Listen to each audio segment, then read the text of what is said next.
Growth 60 साल के निचले स्तर पर।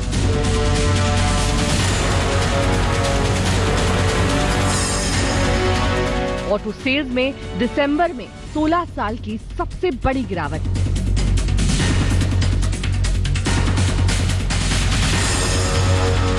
रियल एस्टेट सेक्टर में 44% लुढ़की बिक्री।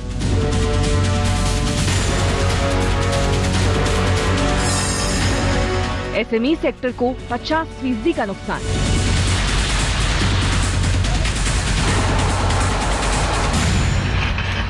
आप देख रहे हैं आज तक, आपके साथ हूं मैं नेहा बाथम। आज हमारी इस खास पेशकश बजट बनाएगा रईस में हम बात करेंगे छोटे और लघु उद्योगों की, यानी कि स्मॉल एंड मीडियम एंटरप्राइजेस की, क्योंकि उद्योग जगत को नोटबंदी के बाद से तगड़ा झटका लगा है, लेकिन ये सेक्टर भी नोटबंदी की मार से अछूता नहीं, इसकी भी कमर टूट चुकी है। और यही वजह है कि बजट की ओर ये सेक्टर बहुत ही उम्मीद से और आस से देख रहा है।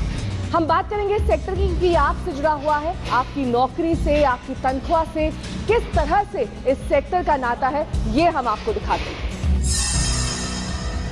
देश के कुल औद्योगिक उत्पादन का 45% हिस्सा स्मॉल और मीडियम एंटरप्राइजेज यानी एसएमई से आता है, यानी मैन्युफैक्चरिंग सेक्टर से जुड़े लोगों के रोजगार में तरक्की की रफ्तार एसएमई पर निर्भर करती है। देश के 40% एक्सपोर्ट में एसएमई की हिस्सेदारी है, यानी एक्सपोर्ट सेक्टर में कहीं भी काम करने वाले इस सेक्टर से जुड़े हुए हैं।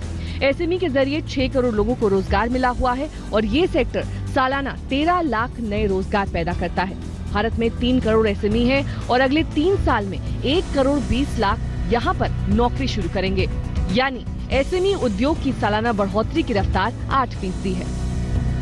इन आंकड़ों को देखकर समझा जा सकता है कि एसएमई यानी कि छोटे और मझोले उद्योगों का देश में रोजगार के अवसर पैदा करने में और देश की तरक्की में कितना बड़ा योगदान होता है। हालांकि जीडीपी में इसका योगदान 8% है, लेकिन अप्रत्यक्ष तौर पर देखें तो योगदान इससे कहीं ज्यादा है।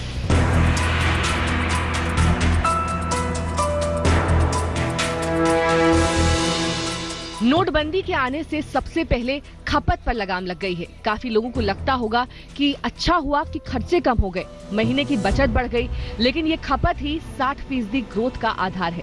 ये खपत ही है जो निवेशकों को भारत आने के लिए लुभाती है। आम आदमी है, उसने जैसे ही डिमोनेटाइजेशन हुआ, अगर किसी के पास पैसा भी था तो उसने जो है वो लेना बंद कर दिया कि भाई अभी रुक जाओ, कैसी स्थिति है, और जो कॉन्फिडेंस था वो लोगों का हिल गया। ऐसी स्थिति में जो ऑटोमोबाइल सेक्टर था उसमें जो लोग जो कॉन्ट्रैक्ट वर्कर होते थे, सबसे पहले जो है उनको नुकसान हुआ, उनकी नौकरियां गई। इस खपत के घटने से एसएमई की सेहत नासाज हो चली है। छोटे उद्योग किसी न किसी रूप में मझोले और बड़े उद्योग से जुड़े हुए हैं और ये जीडीपी में 37% योगदान करते हैं। छोटे उत्पादन और ट्रेडिंग यूनिट्स मिलाकर 95% रोजगार का आधार है। भारत में छोटे उद्योग अब केवल 6000 छोटे उत्पादों तक ही सीमित रह गए हैं। इतना महत्वपूर्ण ये सेक्टर और उसका हाल इतना ज्यादा बेहाल, रही सही जो कसर थी वो नोटबंदी ने पूरी कर दी है। कैसे, हम आपको दिखाते हैं, क्योंकि उपभोक्ता खर्च कम हो गया है और आपको ये जानकर हैरानी होगी कि जीडीपी में 66% का योगदान और 66% की हिस्सेदारी ये रखता है। उपभोक्ता उत्पाद, वाहन, पैक्ड फूड की मांग में तेजी से गिरावट खपत में कमी के नतीजे के तौर पर सामने दिखाई देने लगी है। दिसंबर में परचेजिंग मैन्युफैक्चरिंग इंडेक्स यानी कि पीएमआई 50 के नीचे चला गया है, जो कि इस सेक्टर में खराब हालत की ओर साफ तौर पर इशारा करता है। नोटबंदी ने छोटे और मझोले उद्योगों को जो चोट पहुंचाई है, उसने इस सेक्टर को गहरा जख्म दिया है। इफेक्ट इतना ज्यादा पड़ा है कि अगर आप ओवरऑल सर्वे करेंगे ना, तो हर यूनिट से आपको यही आवाज आएगी 40 से 60% लोगों का काम डाउन है, काम काफी कम हो चुका है। हमें समझ नहीं आया नोटबंदी करने का पर्पस क्या था और क्या चाह रहे थे और क्या रिजल्ट आ रहा है, ये हमारी समझ से अभी बाहर है। हम भी बहुत खुश थे जब इन्होंने नोटबंदी का फैसला लिया था, तो आज हमें हमारी समझ से बाहर है कि ऐसा डिसीजन क्यों लिया गया और उसका इम्पैक्ट क्या होगा और फाइनली ये क्या करने जा रहा है।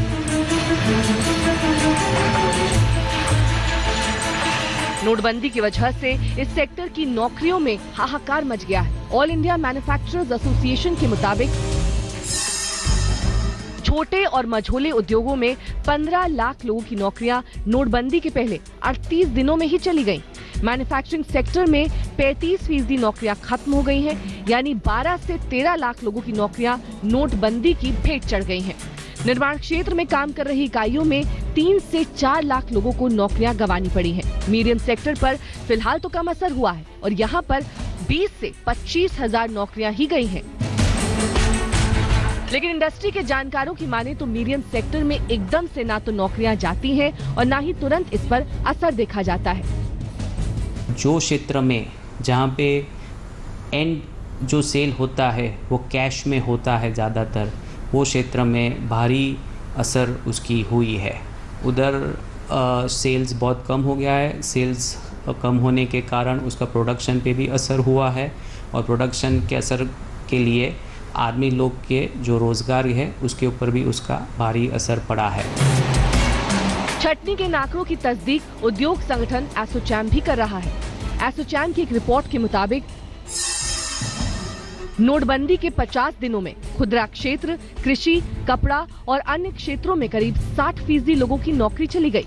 मल्टी ब्रांड रिटेल में एफडीआई की मंजूरी मिलने से भी ज्यादा खतरनाक साबित हुई है नोटबंदी। एसोचैम के मुताबिक ये हालात आगे और बदतर हो सकते हैं। कि ये जो मार्च के बाद है, उसके बाद अगर करेंसी में थोड़ी ढील दे दी गई भारत सरकार की तरफ से, तो संभवतः जो है वो इकोनॉमी में या इनकी जो पैदावार है वो बढ़ने की तरफ जा सकते हैं। लेकिन तब तक जो है ये पहले क्वार्टर में डाउन आ गए, अब दूसरे क्वार्टर में भी ये निश्चित तौर से जो है वो इनकी जो वॉल्यूम रहेगा या उनकी प्रॉफिटेबिलिटी या जो इनके पूरा कामगार का जो रहेगा वो उसमें काफी कमी आएगी। कुछ ऐसी आशंका ऑल इंडिया मैन्युफैक्चरर्स एसोसिएशन ने भी जाहिर की है। 3 लाख एसएमई इस संगठन के मेंबर हैं और इसके मुताबिक एसएमई का राजस्व नोटबंदी के बाद 50% कम हो गया है। अंदेशा जताया जा रहा है कि मार्च तक यहाँ पर 60% छटनी हो जाएगी और 60% तक रेवेन्यू लॉस यहाँ पर दर्ज किया जा सकता है। यानी हालात गंभीर और चिंताजनक है। नोटबंदी की वजह से एसएमई सेक्टर को जरूर असर पहुंचा है। छोटे जो यूनिट है उनके वर्कर्स है, उनको अकाउंट्स खोलने में दिक्कत हो रही है। जो मैनेजर और शेठ लोग हैं उनको पेमेंट करने में दिक्कत हो रही है। तो इस तरह से देखा जाए तो छोटे यूनिट को जरूर असर पहुंचा है। हम लोगों की विड्रॉल लिमिट इतनी कम थी कि हम लोग अपने खर्चे चलाने में ही नाकाम रहे। तो उन जो मजदूर थे डेली वेजेस के, उनको तनख्वाह देने में बड़ी परेशानी आई और यहाँ तक भी रहा कि बहुत सारे उद्योगों को तनख्वाह न देने की वजह से उनकी छटनी करनी पड़ी, तो मजदूर यहाँ से पलायन कर गए। अगर एसएमई में अलग अलग हिस्सों में नुकसान का आकलन किया जाए,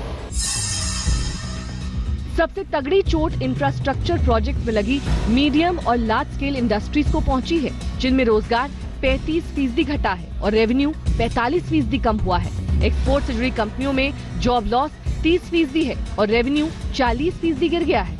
मैन्युफैक्चरिंग सेक्टर में 20% रेवेन्यू लॉस नोटबंदी की वजह से हुआ है।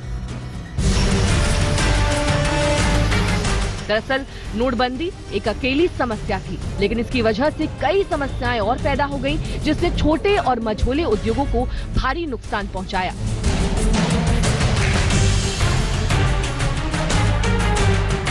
समस्याओं की इतनी बड़ी फेहरिस्त है और इसे सुलझाने के लिए छोटे और मझोले उद्योगों को बजट से बड़ी आस है। रेटिंग्स एजेंसी क्रिसिल के मुताबिक textile, logistics, construction, consumer durables, automobile sector नोटबंदी से बुरी तरह से प्रभावित हुए हैं। नोटबंदी के 2 महीनों के दौरान कॉन्ट्रैक्ट वर्कर्स की 30% तक नौकरियां चली गई हैं। जीडीपी ग्रोथ रेट में कमी का अनुमान सरकार ने भले ही 7.1% कर दिया है, लेकिन पूर्व पीएम मनमोहन सिंह ने जीडीपी पर नोटबंदी का 2% असर पड़ने की आशंका जताई थी, तो एम्बिट कैपिटल ने 1.5%। सरकार ने भी जीडीपी ग्रोथ रेट का अनुमान 7.1% रखा है, जबकि पहले ये दर 7.6% थी। हालांकि जानकारों का ये मानना है कि इस अनुमान में नोटबंदी के असर को शामिल नहीं किया गया है। डीमोनेटाइजेशन की इम्पैक्ट की बात करें तो एसएमई सेक्टर को ही सबसे ज़्यादा बुरा असर देखने को मिला। ओवरऑल डेटा पे अगर आप देखें तो करीब 31% जो है वो एसएमई सेक्टर को सीधा सीधा इम्पैक्ट देखने को मिला। जहां पर बात की जाती है कि लॉन्ग टर्म या फिर शॉर्ट टर्म पे अगर आप देखें तो शॉर्ट टर्म पे करीब यानी कि जो मुनाफा था एसएमई इंडस्ट्रीज़ का वो 50% गिर गया, और दूसरी तरफ अगर आप देखें तो लॉन्ग टर्म पे भी 44% सिर्फ मानना ऐसा है कि बहुत ज़्यादा ग्रोथ आपको देखने को मिलेगी। एसएमई सेक्टर का एक बड़ा हिस्सा नकदी पर निर्भर है। ऐसे में बैंकिंग सिस्टम पर जो दबाव है और नकदी की जो समस्या है उसकी वजह से इस सेक्टर को लोन की किश्तें तक चुकाने में समस्याएं आ रही हैं। इस सेक्टर का लेंडिंग मार्केट करीब 300 अरब डॉलर का है। इससे ये समझा जा सकता है कि लोन चुकाने के मोर्चे पर इस सेक्टर को किस तरह की समस्याएं आ रही हैं। कर संकट से तो ये सेक्टर पहले से ही जूझ रहा था। बढ़ते एनपीए की वजह से बैंक एसएमई को भी कर्ज देने से कतरा रहे थे। मंदी के माहौल की वजह से पहले ही कारोबार धीमा चल रहा था और उस पर लोन मिलने की मुश्किल हालात को और नाजुक बना रही थी। लेकिन अब नोटबंदी ने तो एसएमईज के लिए सब कुछ जैसे चौपट ही कर दिया है। इतने खराब हालात में एसएमई सेक्टर में नौकरियों को बचाने के लिए इस सेक्टर को बजट से बड़ी आस है। लेकिन सवाल ये उठता है कि क्या वाकई इस बार नोटबंदी के बाद बजट कुछ राहत की खबर या राहत का पैगाम इस सेक्टर के लिए लेकर आएगा, या फिर मुश्किलें इस तरह से ही जारी रहेंगी इस सेक्टर के लिए। नोटबंदी के असर की वजह से इस सेक्टर का कारोबार घट कर लगभग आधा रह गया है। यहाँ पर जो रोजगार है उस पर भी गाज गिरी है, लोगों को नौकरियों से निकाला गया है। तभी ये सेक्टर उम्मीद और आस से वित्त मंत्री की ओर देख रहा है। लेकिन नोटबंदी का एक पहलू और भी है जो इस सेक्टर के लिए खुशखबरी लेकर आया है। आने वाले वक्त में इस सेक्टर को कम ब्याज दरों पर लोन मुहैया हो सकेगा। इस सेक्टर से जुड़े लोगों का मानना है कि इस बजट से उन्हें फायदेमंद ऐलानों और कुछ रियायतों की उम्मीद है। स्मॉल और मीडियम इंटरप्राइजेस को जो है वो डिमोनेटाइजेशन से काफी बड़ा धक्का लगा है, तो ऐसी स्थिति के अंदर में उसमें भी उनको राहत मिलनी चाहिए और ऐसे टाइम होना चाहिए कि भाई आप जो है अगर एनपीए जो है वो 90 दिन की सीमा रेखा है, इसको बढ़ा करके 150 दिन कर दिया जाएगा। इंटरेस्ट रेट है ये बर्डन स्मॉल स्केल कंपनीज पे कहीं ज़्यादा होता है कॉरपोरेटों से, तो ये अगर गवर्नमेंट देखे और उन्हें कॉरपोरेट रेट से या उनसे कम दर से अगर इंटरेस्ट रेट से अगर लोन मिल सके तो ये काफ़ी फ़ायदे कारक होगा और स्मॉल स्केल कंपनीज बहुत आगे बढ़ सकेगी। जो हमारे फाइनेंस मिनिस्टर साहब है उनसे एक निवेदन यही है कि जितना भी चाइना से माल बन के हिंदुस्तान में आ रहा है उसकी इंपोर्ट ड्यूटी इतनी बढ़ा देनी चाहिए कि जिससे कम से कम हिंदुस्तान का जो छोटा मध्यम वर्गीय उद्योग है वो पनप पाए, ताकि लोगों को रोजगार मिल पाए। बजट से हम सरकार से ये चाहते हैं कि जो डीजल पेट्रोल पर एक्साइज ड्यूटी लगती है उसमें कमी की जाए, जिससे कि डीजल पेट्रोल का रेट कम हो सके और इससे क्या है इंडस्ट्री को बहुत बेनिफिट मिलेगा। इंडस्ट्री को बेनिफिट मिलेगा तो आम कस्टमर को भी बेनिफिट मिलेगा। और रहा ये कैशलेस के ऊपर जो बैंक वाले चार्ज करते हैं क्रेडिट डेबिट कार्ड पर, ये नहीं लगना चाहिए। बजट पर हमारी इस खास पेशकश में बस इतना ही। कल फिर हाजिर होंगे एक नए सेक्टर के साथ। हमारी खास पेशकश बजट बनाएगा रईस में। तब तक आप बने रहिए हमारे साथ, देखते रहिए आज तक।